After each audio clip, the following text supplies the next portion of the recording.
Make sure we do that. All right. Yeah, I'll watch out for that.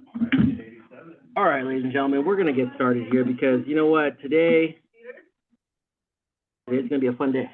All right. So, welcome everybody who's joining us for the Broker Forum. We have everybody who's joining us here on Zoom and in person.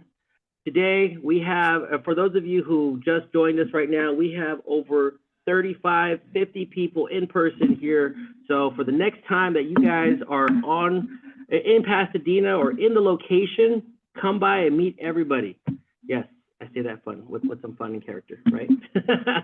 But we want to encourage people to come meet in person. We actually just had a great case study right now where, how long have you guys known each other? Oh God, 25 years. What was the last time you guys saw each other? Maybe five, 6, 7 years ago. Yeah. So we have friendships that span 20, 25 years where they haven't seen each other in over 5 to 7 years. Here they are meeting for the first time at our Broker Forum. Ladies and gentlemen, this is what networking is all about. Thank you so much for joining us. Yeah, there you go. So, encouraging you, for those of you who are online and for those of you who are joining us here on Facebook, we do live stream on Facebook. We do live stream on YouTube. We have various platforms where we're able to reach our community. And again, this is a good example. So thank you again for joining us. For those of you who don't know myself and know CCIM, I am on the board of directors for the CCIM Greater Los Angeles chapter. This CCIM stands for the Certified Commercial Investment Member. So we have a national and global institute that offers a very prestigious, it's an incredible designation and education opportunity for you to learn more about commercial real estate. Some people may think it's only for brokers, but it's for everyone who's in the business of commercial real estate. We have attorneys, I'll give one little case study. We had an entertainment law attorney who actually was getting her CCIM, and they raised money to buy shopping centers with their buddies. So if you're an investor, if you're a broker, if you're just a student who's learning about commercial real estate, CCIM is a great space for each and every one of us to be able to learn and grow and encourage the foundation course. We're going to talk about courses later, but again, little snippet about that. But again, my name is Francisco Williams. I'm the past president and secretary, currently serving as secretary. I'm a broker with Kidder Matthews, and there you go. That's my little intro. Keep going. So first and foremost, we want to thank our sponsors. Everybody, for those of you who don't know, CCIM is a nonprofit organization, and we rely on the generosity of our sponsors and our membership to be able to support and provide events, to put together these events like today. And be able to, and we have our platinum sponsor, CoStar Group. Let's keep going. And we have our gold sponsors. We have Bank of America, who is graciously hosting us today. Thank you very much, Mr. David. Thank you. We have Restorez, Emergency Services, and RPM Commercial. We also have several silver sponsors, which again, I'm not going to go into all of them, but we have quite a few pages of silver sponsors who support our chapter, and we can continue to keep going. And for those of you who are looking for vendors or looking for building relationships with put people in our chapter, always talk to our sponsors. They're ready and willing to be able to help you. And we have different levels of sponsorship, but again, these are people who are part of our community and ready to support you guys at every turn. So we always encourage you guys to communicate with our sponsors. So there you go. Now today, we're gonna have a sponsor highlight. For those of you who for your first time here today, we have our sponsor highlight to be able to give our sponsors opportunity to connect with our membership, but also give us a little more than just a classic commercial. And Gary, what we would want to encourage you is obviously give us your background, give us what you've done, but also give us some case studies in which you've been able to service clients and be able to help people in our industry and kind of what sets you apart. So we also welcome questions from the audience and people online. So we want to welcome Gary Bittner. Thank you. Hey, thank you very much, Francisco, for having me come in today. And I didn't realize you're at Kidder Matthews, so thank you for also being a customer. We service a lot of the Kidder Matthews management team, and our focus is air control systems, which is an HVAC contractor. So we just very quickly provide services for design, construction. We do retrofit, which is replacement units, service, maintenance, and emergency response. So emergencies for us would include like fire, floods, servers down, etc. And then I wanted to share with you, a couple stories. Let's see if I can get my screen. There it goes. There's our services. And then sharing a story, we work with a lot of customers that are probably familiar to you. On the brokerage side, it's like the Burnham, USA, it is Kidder Matthews, JLL, Transwestern, First Industrial Link, etc. So we're helping them transition from development into a property management position where they are then managing the assets that they've built out, which we help them build.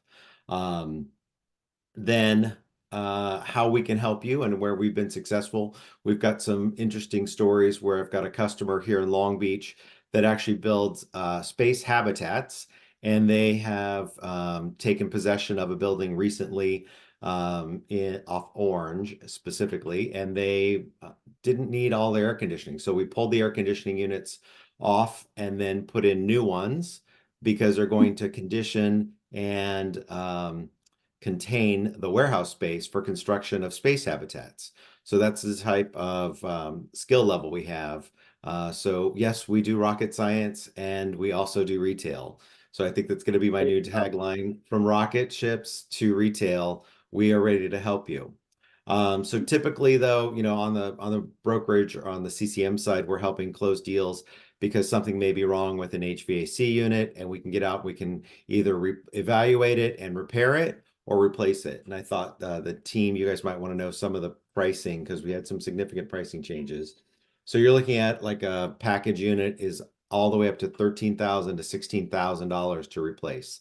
So that's kind of a budgetary number from a soup to nuts standpoint. And the more units you install, the less it is per unit because you can save costs on cranes and other things. I'm on the service team. I'm here to answer your questions. I believe my information was up and available. You can easily reach out to me on LinkedIn. But otherwise, we're a great supporter and love supporting the CCIM chapter. And Francisco, I'll open it up for questions. Yeah, absolutely. And I may have one right now in terms of what you're seeing right now with, inventory and wait times for HVAC. I mean, are we caught up with supply chain now? Are we able to get things quicker now? I mean, if Yes. people are doing, go ahead. Great question. So the replacement units, of course, everyone's calling me in this moment. The replacement units are not gonna say easy, are relatively readily available, and you're talking days and weeks. Replacement parts and original equipment parts could take weeks and months. I have one customer that has a custom built pump for a fountain and a submersible area that is related to air conditioning, and it is taking us 8 months to have a pump built. It is a custom pump, and that gives you an idea. So the more custom, the more time it will take. Otherwise, if you want something off the shelf, it's readily available, and replacement parts are also mostly readily available. Perfect. Does anybody have any questions or any scenarios that you guys want to run by Air Control Systems right now? If you guys have anything, feel free to reach out to them. They've been a resource. I mean, for those of you who don't know about Kidder Matthews, I think we manage about over 60 million in square feet of commercial assets across mostly, I think, industrial, retail. I mean, they have a lot of different product types that they manage. But again, Gary's a go-to person, and we appreciate Air Control Systems supporting our chapter. And for those of you who want to contact, here's his contact information. But is there anybody online that has any questions for Gary while we have him and his expertise on the line?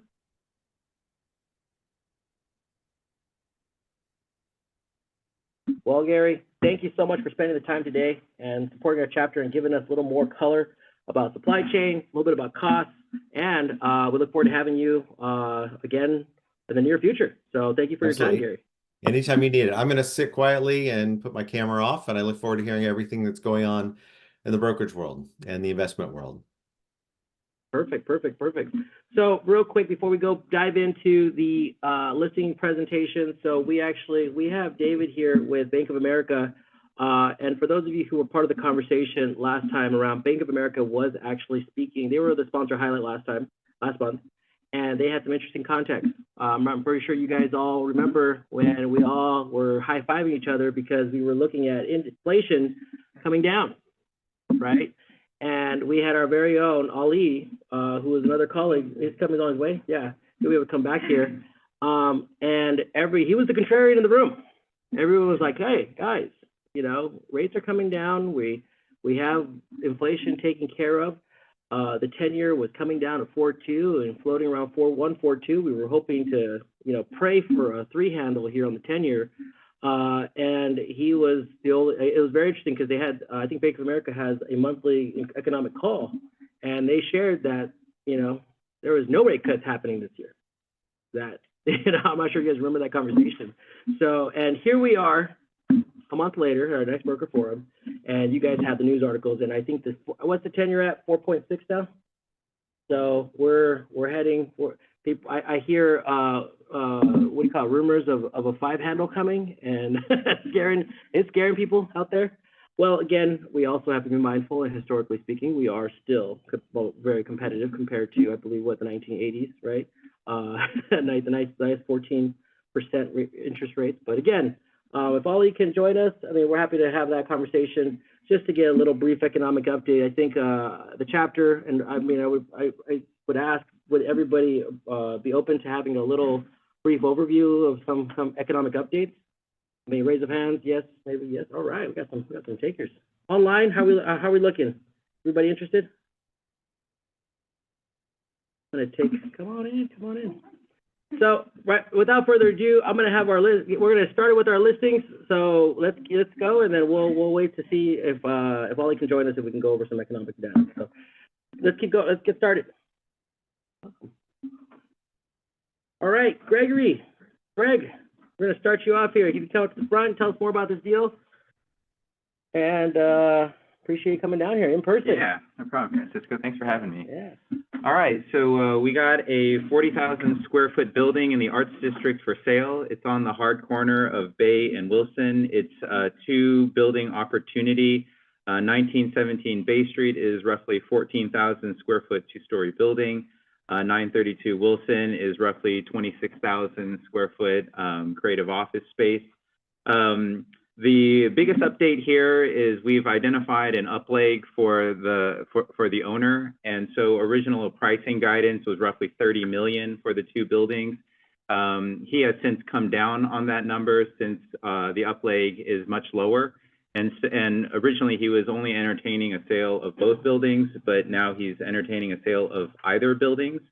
So if you have a buyer who wants to be in the Arts District, we have about 9 short-term tenants that have early termination clauses. So if your buyer needs to go through the entitlement process or needs some time with the property to get certain permits, there is cash flow currently being generated. The most attractive thing about the building is the 40-car secured gated parking lot that is shared between the 2 buildings. Parking in the Arts District is a scarce resource there, and so these 2 buildings come with a 40-car secured gated parking lot. Ownership collects roughly $750,000, $760,000 net income per year. We charge about $150 per parking spot in that parking space. It's a great property. A lot of activity coming down to the south of the Arts District. Buyer side fee is 2% here. We're giving a 2% fee to the buyer. So please let me know if you have anyone interested. Thanks so much. Real quick, we have for this type of property. I mean, what's the opportunity for either a developer or user play here? What would you say is the ideal buyer for this? Yeah, ideal buyer would be a developer with vision. This part of the Arts District, south of 7th Street, you tend to have a little bit more creative office, not as much retail and not as much food. If you can put a restaurant group in here, you can really activate this corner. Across the street, Pepperdine has a 53,000 square foot building for sale as well. So this part of the Arts District is pretty ripe for redevelopment. We're about 2 blocks away from East End Capitol Studios project, where they will be breaking ground next year on about a million square feet of studio production space. About a block away from that is Avalon Bay's 470 luxury apartment development. And so the path of development is coming down to the Arts District. If you can put some kind of retail or some kind of consumer use on this corner, the parking supports it, and you can really activate this corner, kind of like what they did on Factory Place and on 7th Street, where they put Bestia. Perfect. Well, thank you for giving us. Thank you. Appreciate it. Any questions? Did you disclose the price? Yeah, so ownership initially went out at 30 million, so it's a high price per square foot, roughly 800. I think with the up leg being identified, that price per square foot can probably come down to 650 or maybe even 600, because our up leg is around 20 million. And so he'd be interested in selling either building to buy this up leg, because it, he likes it, and it might not be around forever. Yeah, there you go. Thanks. Well, excellent, Greg. Thank you very much for sharing the opportunity. And, that's one thing we want to do for those of you who are just joining us for Broker Forum. Thank you so much for joining. We want to be able to tell the story. So we appreciate, again, we took a little extra time on that one, but again, appreciate you sharing. Again, we do. Go ahead, Ilan. Are you on the line, Ilan?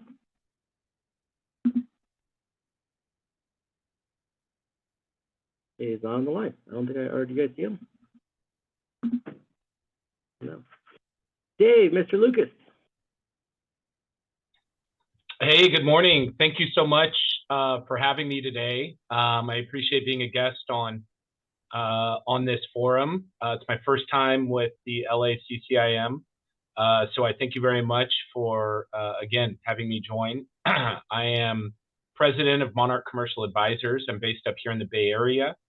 Javali reached out and said, you have some good product. Would you be interested in pitching it to the forum? So I rounded up a few deals that I just will run through very quickly here.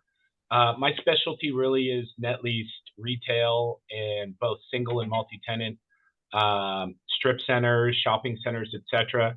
So I know especially there's a ton of migratory capital in Los Angeles. I have a lot of clients based in Southern California, and they're often buyers on my stuff that is either here in Northern California, out of state. And so I wanted to run through a couple quick deals. Does that sound good? Sounds good. Go for it. Wonderful. So first deal is a $6.3 million strip center. This is in the Legends Power Center up in Sparks, Nevada. It's the nicest power center in the Reno Sparks area. It is a 3-tenant property, Buffalo Wild Wings, the Joint, and one other tenant in that building. We're out at a 6.25 cap. Buffalo Wild Wings report sales, and they are in pretty heavy percentage rent at this location. And our buy-side fee is 2% here. Nice. Want to go to the next one? This is also in the same power center. This is a 3-tenant net lease, fully occupied building. This is $2.9 million. You've got a Dunkin' Donuts drive-through, European Wax, and Everbowl. Dunkin' Donuts was just extended for 10 years. They are paying $37 a foot for a drive-through end cap space, which is probably below market at this stage, again, in the same power center, the Legends Power Center. And I have full offering memorandums on all of these, but these are really kind of coupon clipper deals. Tenants, we have good indicators from tenants on both of these assets that they are doing very well at this location. And, this is going to be a better cap than you'll get out of a single tenant deal. I can probably do a deal in the low 6s on this one. But this is really coupon clipper. This is someone coming, I want to get my money out of California, get me into something passive that I think will be the right blend of cash flow and appreciation. This is a really good asset. And again, below market rents on really all the tenants, in my opinion. Awesome. Go ahead. Next one, another small strip center. This is in Houston, in Richmond, Texas. We have a lot of California money exiting Southern California, going to tax-free both Nevada and Texas. This is a fully leased strip center in Richmond, Texas, which is a West Houston suburb. 230% growth in that market since 2010. Hey, Dave, can you hear me? Dave? Yeah, can you hear me okay? Sorry. No, we had a question. No, Yes. you were asking. We asked California Madison. And, Oh. how do you figure that? So there's broker relationships that we have. I mean, if people need, there's a lot of different broker records. These are net lease or either out-of-state investment opportunities. So I just answer your question. That we also share those as well too here. So a lot of people from California, Southern California, exchange into out-of-state, and a lot of us have clients that either have them, and it was explaining that earlier that he has. And again, we have somebody asking a question: how can we do deals in Nevada if we're here in California? For everybody's education on that. For those of you who are new for commercial real estate, or even just learning more about how the capital flow from LA. We are a huge exporter of capital to different parts of the nation. I think there's somebody here from Arizona where we actually a majority of their investors are actually from California who invest in Nevada and Arizona. There's a high percentage of that, if that makes sense. So there's always 100%. Yeah. So and we have you completely covered on how to legally transact with an out-of-state broker of record. Paracel happens to be ours. They're licensed in every single state. If you have a buyer who says, hey, I want to sell my LA asset, and that's one of the reasons that Jay Vali asked me to come speak, was this is really 1031 exchange deals for your LA sellers. And if they say, hey, I want to leave the state, I want to go to Nevada, I want to buy a strip center, I want to be in a tax-free state like Nevada or Texas, call me. I'll make sure you're covered. We'll still get you a buy-side fee, but it's pretty common actually, and you don't have to. It's not too complicated. Something we do a lot with California brokers. Does that answer the question, David? Yeah, definitely, yes. Wonderful. So real quick, just lastly on this one, it's a fully leased strip center. It's in suburban Paradise, West Houston. It's 5.5 million. And it's a 6.35 cap, and I've got a 2% co-op on it. Definitely some room in this asset, but this is another coupon clipper. I've got management in place. It's fully leased. The management company also does leasing, so really clean little asset. Next slide, please. So this is a large shopping center. This is in the Central Valley here in California. This is Greater Modesto, if you will. This is Ceres Shopping Center. It is anchored by Ross Grocery Outlet and Big Lots. Beautiful shopping center, just under $200 a foot. We're listed at a 6.5% cap. We can probably do somewhere between there and a 7 on this deal. We have very strong sales numbers out of Ross. Grocery Outlet and Big Lots just opened their store last year.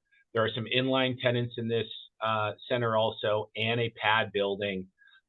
This is really a capital preservation shopping center for those larger trade buyers, similar to the development deal in the Arts District that we saw presented earlier. Oftentimes that seller is trading into something like this, saying, look, I just want something that's going to be stable, capital preservation, good for estate planning and for my heirs. This is a really great asset here to do that on. So email me for a package. I think I have one last deal, and then I'll hush up. Or that, I think that was it, maybe. Okay. Oh, sorry, last one. Chipotle in Reno. This is a true, absolute triple net coupon clipper. It's brand new construction. It'll finish in June. It's a 4.5 cap ask, $3.1 million. I can deliver this a little south of a 5 cap, but it is just again, another coupon clipper, brand new building, 10-year lease in the Reno Summit, which is another large power center in Reno, and just a nice little deal. And just to close, I'll say, reach out at any time and say, hey, I've got a client, they want something passive, they want a triple net, We want, really coupon clipper type retail stuff. I've got a ton of inventory and always happy to sort of discuss, what's on the market, what to like, what not to like. So please reach out at any time. And I just, again, want to thank LACCIM for having me today. Excellent. Thank you, Dave. Thank you for sharing. And for those of you joining, that's what we're here for, to be able to share opportunities with everyone in our chapter. So we thank you, appreciate you coming online. And Dario. Hey, morning, everyone. Morning. First one of my slides is my listing in Beverly Hills, about 30 to 45 days out from completion. Great property for an owner user. She put the lot size, but not the size. Building size about 24,000, including other common areas. Prime location on Olympic and Maple, walking distance to the Triangle, walking distance to Beverly Drive. We have a lot of flex on this price with the right terms and closings. Sellers are very motivated. They were going to move into the property, but realized with the slowing economy that their business of construction is obviously going to slow down. So they are highly focused on selling this asset. All concrete building, 3-level subterranean, 56 parking spots, parked around just under 3 to 1. Floors 2 and 3 are allowed to do medical, but really great for an owner user, somebody that wants high visibility on a major street in Beverly Hills. Excellent. Next slide.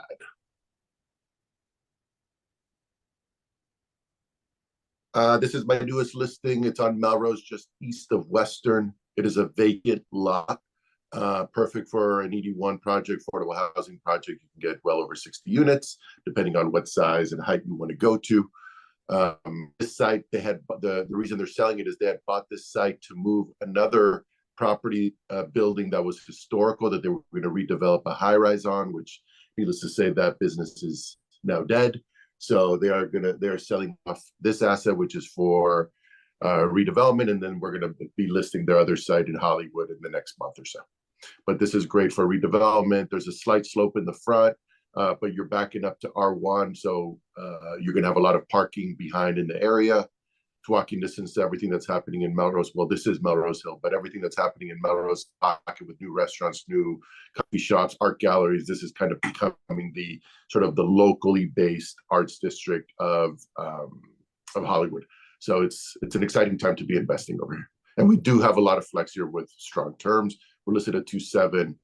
We're currently countering an offer that was submitted at 2.1. If the terms were faster on that deal, we would probably be a lot more flexible on price. The sellers just want to get out there, zero desire in redeveloping this asset. So let me know. Next slide. Thank you. This is my newest listing. This is an RTI deal in downtown Palms, walking distance to downtown Culver City. This is City of LA, it's not City of Culver City. So a lot easier to get higher density and mitigated parking and et cetera, but this is walking distance to everything that the Palms Culver City submarket has to offer. We have 17 units plus 4 ADUs.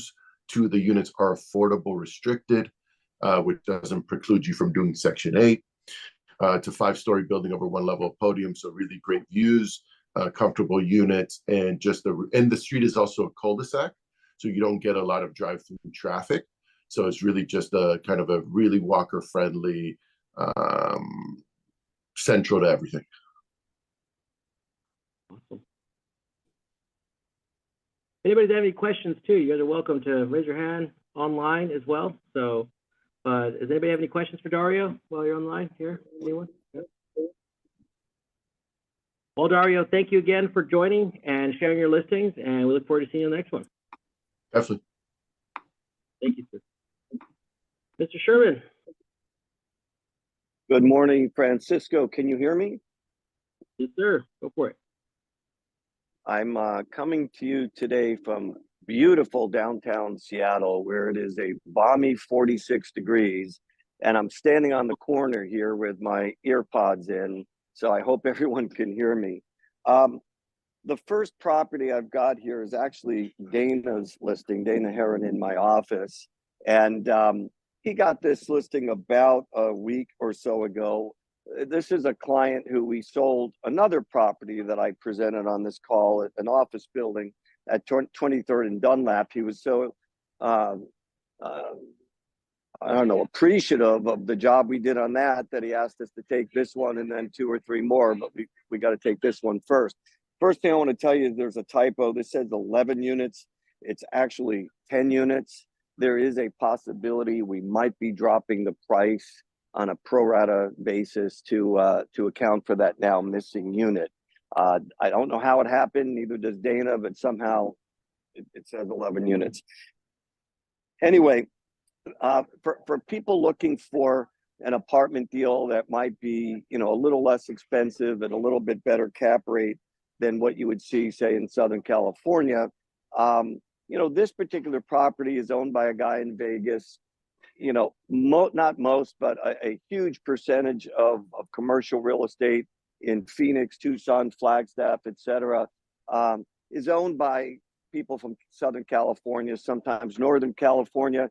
That number could run anywhere from 40% up to as much as 46, 47, 48%.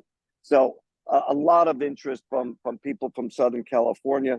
If you're looking for an apartment deal, you know, in the, you know, probably 80s or so per door. I think this is a 7 cap rate, although we just had some move out, so we're going to have to adjust that now. But this is absolutely a value add deal. And for an apartment owner who's looking for a value add opportunity here, I would highly recommend you give Dana a call. You could call me if you'd like, because my number is showing there, but I'll probably put you in touch with Dana. Thank you. Perfect. You. And this one I'm really excited about. This was, for anybody who's familiar with the area, this was Big Two's collision center. Big Two is a huge dealership. I think they focus now pretty much on Toyota. It used to be Big Two, Oldsmobile, and Toyota. Now I think their big emphasis is probably on Toyota now. But they picked up and relocated this collision center to their dealership, which is a few miles southeast in Chandler. So they don't have any need for this. They're extremely successful and wealthy people. And you might remember that I first presented this at $2,950,000 a few weeks back. Maybe it was even a month or two ago. Well, we had it under contract. The deal fell out. Just long story short, there's a decent chance that the city of Mesa now is going to be a little tough on a collision center or an automotive related use, because what we've now found out is what they'd really love to see, like so many municipalities, is multifamily housing. Every municipality across the country needs housing. We have a dire housing shortage. And this is 2.1 acres. They dropped the price without even blinking, $550,000. So now we're down to, I think, I don't know if it says it here, about 26, yeah, it does, about $26 a foot. It could be a covered land play if you wanted to buy it and lease it out to a collision center, automotive use or something for a couple of years until you decided to scrape it all and go vertical. You could do that and generate some cash flow while you're waiting to develop it. But this is a great site. So on the other side of the Tempe Mesa line, where Main Street is called Apache Boulevard, we assembled probably a dozen different projects there over the years that have all gone vertical, and I can't think of any that haven't yet. And so this is the Mesa side of the line, where the street name goes from Apache Boulevard to Main Street. And they're trying to duplicate what Tempe did. They want mixed use. They would love to see, you know, maybe a retail use on the ground floor with some multifamily above, or they'll do just straight multifamily. But huge push on the part of the city of Mesa to add more multifamily housing to their city. And this is right on light rail, right smack on light rail. I mean, it's right in the middle of the road. And the closest stop, I can't remember in feet, but you could walk there in, I want to say, a couple of 100 yards. So if you're interested in this one, give me a call. I have this listed with my nephew, Zachary, and either one of us would be happy to help you. Thank you, Francisco. Excellent, Neil. Thank you for sharing the opportunity. Definitely seems very interesting, especially with that collision. There's spray booths and everything on there, right? So if anyone wants to talk about the existing use, collision center, body shop, automotive, whatever, you can still call me. I'll put you in touch with Zachary. He knows his property cold. There's spray booths, which, you know, I'm not an expert on that, but I understand it's very, very difficult to get spray booths. This one has, I think, 3. All the FF&E stays. And again, not my forte, but there's a piece of equipment that they use to like bend frames, automotive frames back into place that have been bent. And I understand that thing costs tens of thousands of dollars. They don't want it. They're leaving it behind. Everything you see when you go tour the property is yours if you want it. But like I said, it's got these 3 spray booths. So if anybody does that sort of thing or is interested in that sort of thing, you know, give me a call. I'll put you in touch with Zachary. He's walked the site way more than I have, and he knows the inventory and knows everything there is to know, not everything, but knows a lot about collision, automotive, and spray booths, which I didn't find out until recently. Apparently, it's very, very difficult to get licensing and permits and so on to have spray booths, and this has 3 of them. I'll mute back out. Thank you, Neil. Thank you. Go to the next slide.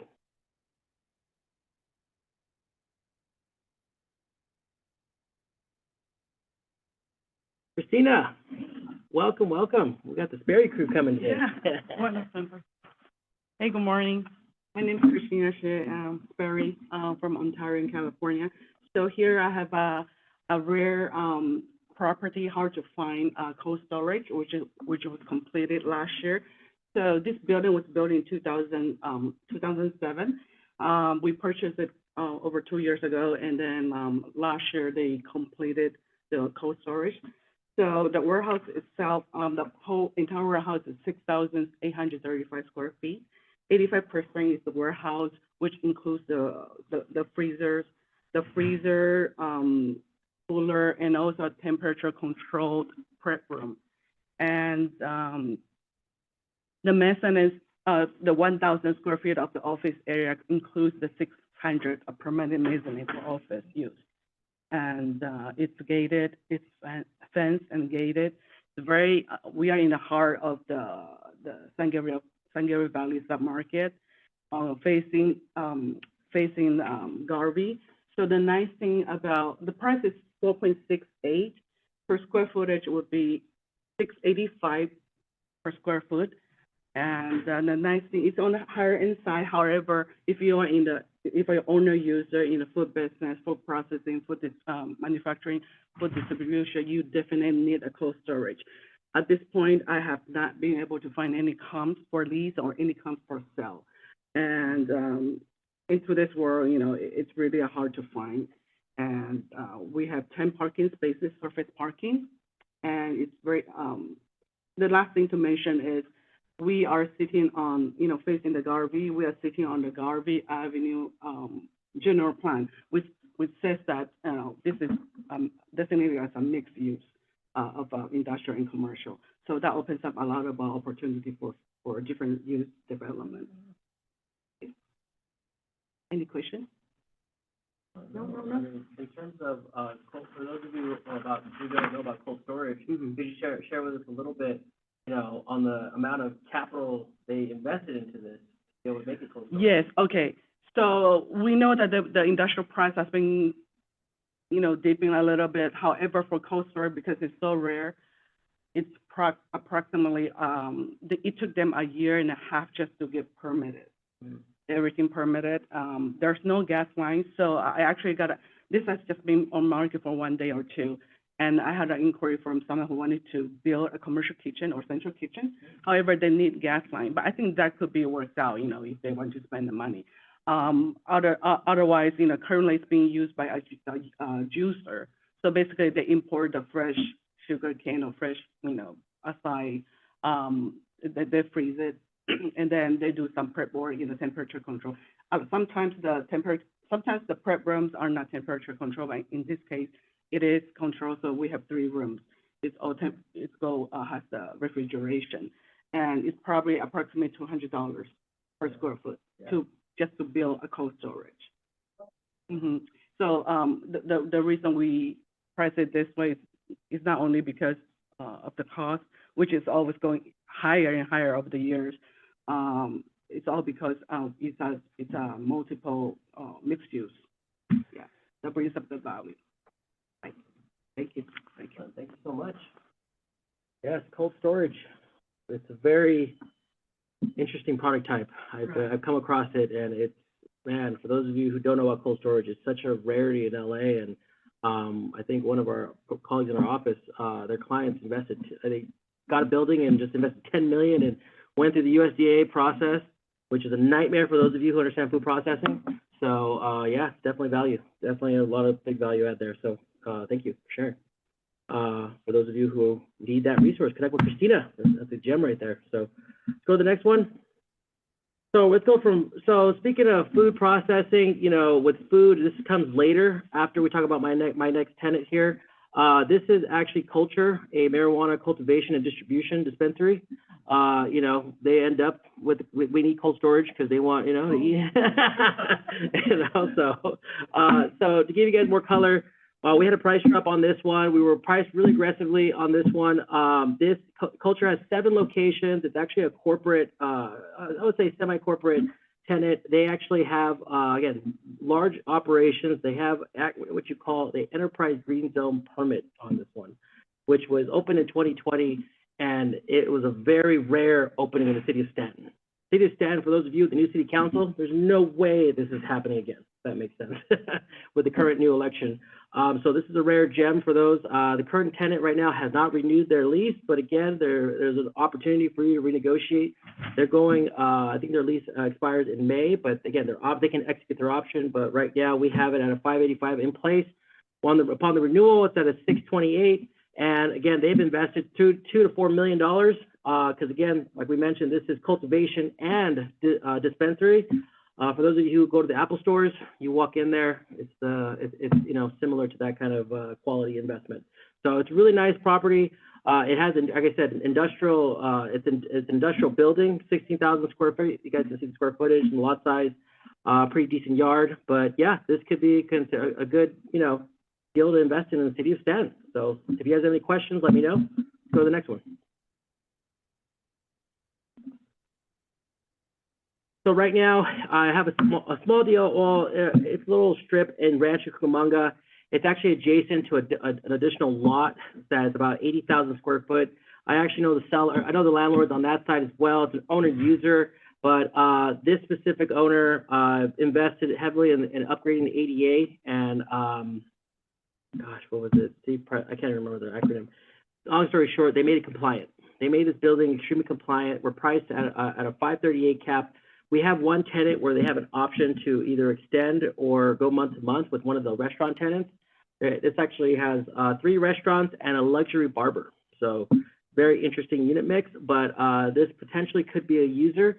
For those of you who have restaurant users, I have about a 3,300 square foot piece of this that might be, again, up for negotiation. Either it's the Taco Hut there, the Taco Mexican restaurant. That's in conversations right now. So for those of you who have an owner user that might want to come in and take this deal here in Rancho Cucamonga, while also getting additional rent, it's a great lot in Rancho Cucamonga, and yeah, give me a call. Next one, a little I would say invested gem right here in Western. So the current owner bought this. Redid the whole thing. I actually put in a brand new HVAC unit. You know, it's a bite-sized deal, but I know the cap doesn't look. This is definitely a user. It's priced at $650. I think it's probably going to go around $500, $550. So this is right here in South LA. For those of you who have clients out there, Tanier Williams is actually the head on this deal. So I'm just bringing this up for those of you who have any clients that want a brand new build, not new build, excuse me, fully renovated property in South LA, and they want to put a retail space there. Again, this is one of those opportunities there. And I know, again, I have to double check with the ownership, but maybe seller financing could be in the mix. But again, I'm not I wanted to bring this up. This is my colleague Tanier's deal, and yeah, wanted to bring that up. So the next one. Wilmington. So This actually is Randy Martinez. She's also another member of our team. This is also a nice deal that we got some new color on recently. We had an offer on the table. We had it at close to under 500,000. We actually were able to get a seller finance deal at 4.5% on this one, the $150,000 down. So the point is that there is a very motivated owner. The current tenant is actually a retail storefront. They pay about $2,200 a foot. But if you guys can raise that rent immediately, and in that part of Wilmington, for those of you who again know Wilmington who may have a fashion owner user, this is an ideal candidate for that. So if anybody's in the fashion, knows any fashion tenants or anybody who wants to own their own building, they know the South LA. I have some friends of mine in Santee downtown that are looking at this right now, and this is kind of that type of environment.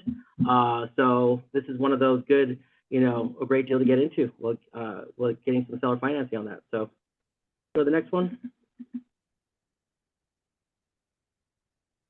And I think that's it for me right now. Yeah. So Greg, do we have Greg or Caleb on the line? I'm on the line. Oh, Greg, there he is. Nice to see everybody. Welcome back, Thank sir. you. Thank you. Good to see you. Yeah. This is an interesting deal. We've had this on the market for lease for about 6 months.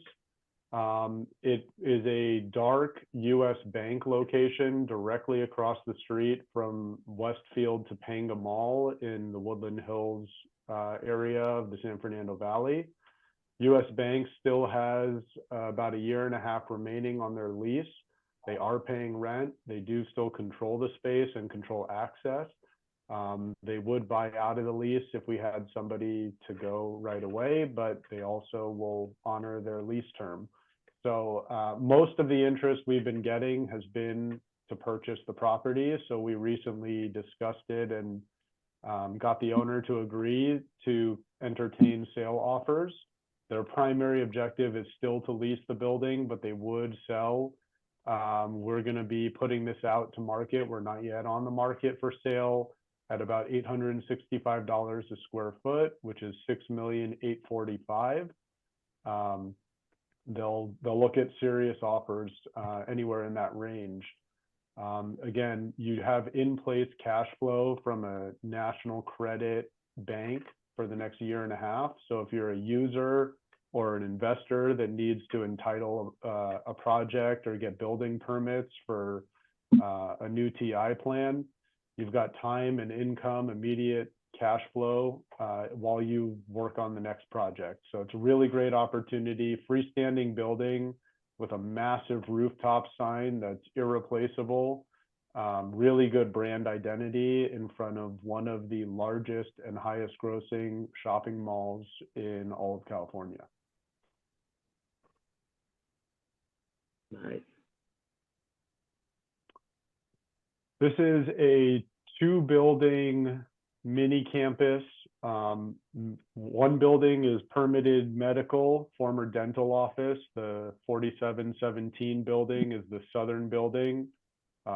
This is half a block off the 101 freeway on Laurel Canyon in Valley Village. Great location right outside of Studio City, near North Hollywood, the heart of the valley. Really, really nice location. Great owner user opportunity for a dentist or a medical user to occupy one building and rent out the other. The north building is broken up into small office suites. So you can use that one as well. You could combine those suites and create one larger suite. We've had a law firm look at it for their own purposes. We've had architects look at it, real estate companies. We can sell these together as one portfolio, or we can split them up. They are 2 separate parcels that are currently owned by the same owner. Owner's looking to exchange out of this, has his eyes on a couple of things. So he is motivated. We're asking $780 a foot, which is definitely on the high side of market. We would entertain offers with serious buyers and good terms below that. So definitely an interesting opportunity, really ripe for an owner user or a partial user opportunity here. Great location right on Laurel Canyon off the 101. Awesome. Well, thank you, Greg. If anybody has any question for Greg, anyone? We have a second Greg. All right. Well, Greg, thank you again for joining, and appreciate you sharing these opportunities. Of course. All right. Thank you. All right, next. Hi, this is Rira from Coldwell Banker. This is a fourplex multifamily home. It's in prime location in Koreatown, Los Angeles. It was newly built in 2016, has about 4 units and 9 covered parkings. With Other people can mute their, sorry about that, Rira. Yeah, no worries. And all the units are currently tenant occupied. And there wasn't a rent increase in some of the units. So, and the market fixed up. So there's probably around 27,000 in addition to what you're seeing as 520. The NOI should bring it up to, don't worry. Sorry about that. Heroes, are you on the line? If you can mute yourself. DJ, if you can mute him. Yes, the asking price is 2.6 million and buyer side is commission is 2%. The owner is very motivated to transact. So if you guys have any questions, go ahead and feel free to reach out to me.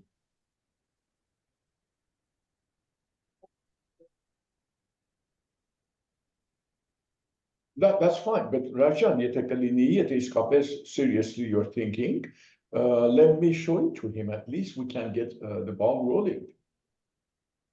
If you're seriously thinking of stopping and just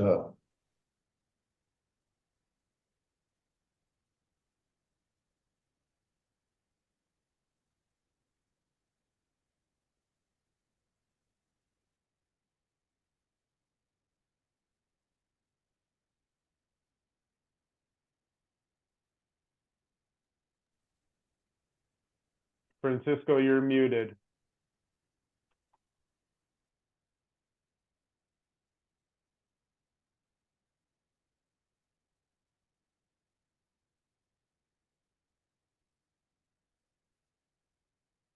Do you guys have any questions about the property? You can reach out to me on my email.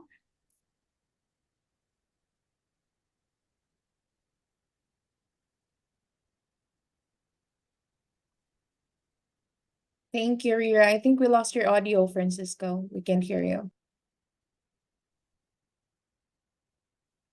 I think it's the 626 phone.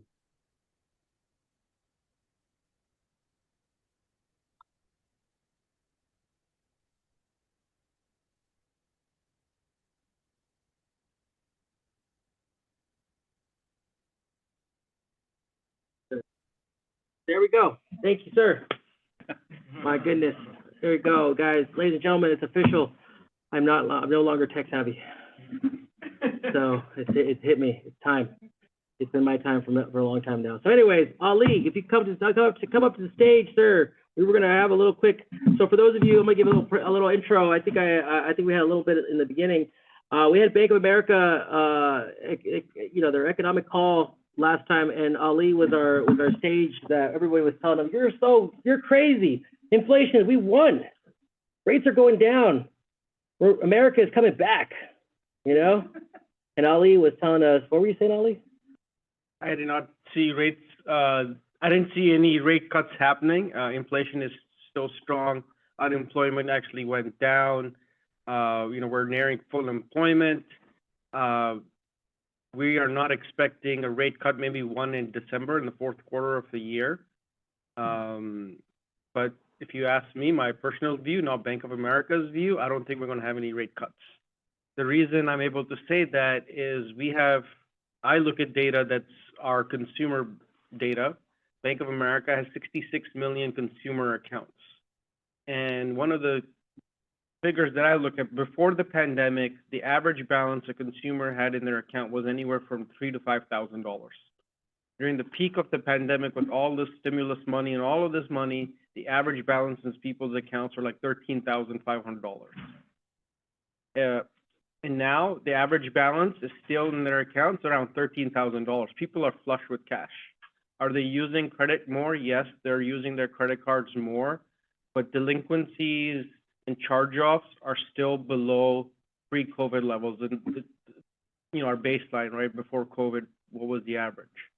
So, the consumer is extremely resilient.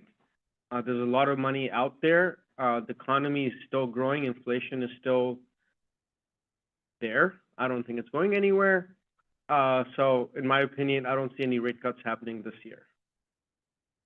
And the business owner sentiment is 70% are very confident in their business to the end of the year and next year as well. When we did our internal survey of our clients, 70% responded very favorably. They're not expecting their sales or revenues to go down. They're expecting growth.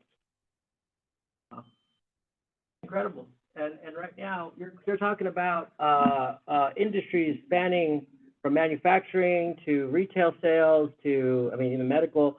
I have right now clients that are out looking for medical sites, still trying to redevelop and just find the right parking ratios, et cetera, et cetera. I don't know if anybody wants to comment on online right now, or again, one thing that I think, and again, I want to ask everybody here because we were thinking about this, and if maybe people online want to share, maybe we have kind of like a small roundtable, kind of getting some economic folks who follow the market just to give some feedback and say, hey, what did we see this last month? Because we saw commodity prices go up, right? Commodities went up, and I think we still see them going up. Labor increases, we're going to start seeing that come in, right? With the new, especially with the $20 an hour, minimum wage. That's actually going to increase wages, which is also going to cause inflation, right? So, we see, I pray that they're not going to look at any rate increases, but we see just rates staying for what they said yesterday. The Fed came out, Powell just said they're going to keep them as long as needed. Interesting. And then onshoring is a big thing, like I shared with you guys, bringing manufacturing back to the U.S. Part of that money that was passed as part of the Inflation Reduction Act has Made in America requirements. So a great example is building out the EV charging network. Components for those EV chargers, 90% of them made from outside of the U.S. So that's why you're not really seeing the deployment of that money. They're trying to build these EV chargers where 70% of the components are made in the U.S. So there is still a lot of money that's sitting on the sidelines as soon as they figure out how they can manufacture it, and the components, for example, for the EV charging stations can be sourced in the U.S. There's a lot of money that's going to be pumped in the economy. So inflation is going to stay strong. It's going to stay high. And again, if anybody has any networks with the CBO office for the United States government, we would love to hear from them. So, congressional budget, I believe, I forgot, but anyways, the point is that we would love to hear more about government spending and see what their plans are, because it's an incredible time to be alive right now, guys. We are definitely witnessing history. But thank you so much, Ali, for spending the time. And for those of you online, again, for those who shared about listings, again, we are a broker forum. This is a forum for us to talk about listings, talk about deals, and us to see how can we actually get these deals done and see what are the headwinds that are going to come up against us. Because guess what, guys? If it's going to be higher for longer, we got to figure it out, right? We got deals, we got motivated sellers, we got motivated buyers, putting them together, and that's what we're here to do today. So again, thank you to our presenters. Thank you. I got a listing this morning. Oh, congratulations. Is it too late to present? Oh man, I think we just had a bunch of people just pop off right now. Yeah, I would encourage you to 6. Yeah, I would encourage you to present the next broker forum here on May 15th. I want to have a nice slide for you with your name and contact information. That's what we like to do so that everybody can see it. And reach out to DJ. We're going to get that to you. And again, we're going to figure out the location. I know we're trying to hear in Bank of America a couple times, so we're going to try to see what we're going to give you guys an update where we're going to have it next month. But again, thank you again. I think DJ, do we have any announcements for classes? Okay, bye. All right, thank you, Albert. So right now we have upcoming foundation classes. for success. For those of you who are interested in learning more about the CCIM class coming up, it's April 22nd. It's for those of you who haven't taken any CCIM classes. This is the best foundation course. You're going to be able to get a sample of all the different courses. As you well know, CCIM has a lot of different courses. It's a great primer. For those of you who don't know, is there any golfers in the room? Golfers? No? Aspiring golfers? No? There you go. So I'm aspiring. So we have our 3rd annual charity golf tournament happening May 6th. Right now, we're rallying for registrations. I'm going to be out there. We're going to be at the Calabasas Country Club. For those of you who have not golfed at the Calabasas Country Club, this is a great opportunity to come check it out. There's going to be a networking event. You can either sign up to golf at the tee time or just sign up for the networking event. So regardless, we're going to be having that. Encourage everybody to sign up, join, come out, let's hang out, have a good time. We're actually, all the donations, all the funds and everything will be actually donated to Make-A-Wish. So, in Ventura County. So everything, this is a charity golf tournament. And we also have, again, for those of you, I want to highlight that for today. So if everybody could sign up for that, we'll see you at that event May 6th. Also too, we have some webinars coming up.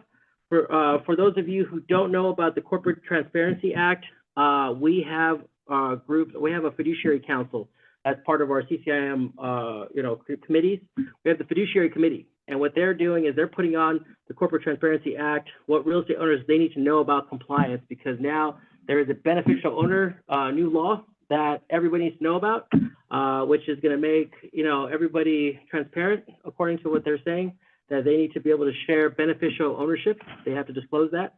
So there's a lot of compliance with that. And we have I believe we have a law firm who specializes in working with fiduciaries, trusts, all these different folks. They're going to be putting that May 17th for an hour. So I encourage, for those of you who deal with these, complicated clients, join that. We have some professionals who are going to help us out, get more color so that we can give more information to our clients. And also too, for those of you who don't work for trust departments and Bank of America yet, we would love to figure out where we can go to their office and knock on. No, but working with fiduciaries. For those of you who don't know about fiduciaries, what is a fiduciary? How do you work with them? What do they care about? This is where we have our fiduciary councils putting on together, working with fiduciary course. They're going to have it from 2 to 4 p.m. May 30th. Take a look. Register. It's being put on by the Word Course, but we actually have our very own Jeff Gould, and we also have other presenters going to be there from their networks. He works with a lot of family offices, a lot of different family governance organizations that work. Again, long story short, this is going to be a great opportunity for you to learn about the ins and outs of how to work with fiduciaries. So I highly encourage you guys to sign up for this. We're trying to give as you guys well know, the market's changing, a lot of problems out there. And people need to learn how to work together again with fiduciaries, and there's a lot of product out there that's coming out. So anyways, for those of you who want to sharpen your skills, CCIM 101, if you haven't taken that class, that's the foundation class that's coming up, and also 102, if you guys are looking to get your designation, 102 is coming back here in the Southland Regional Association of Realtors. So perfect. I think that's pretty much it for today, ladies and gentlemen. Thank you guys all for coming today. And thank you to our sponsors, and I hope you guys have a wonderful week. Thank you. Thank you. All right, guys, I'm gonna exit here. Thank you, DJ. Thank you, Jay.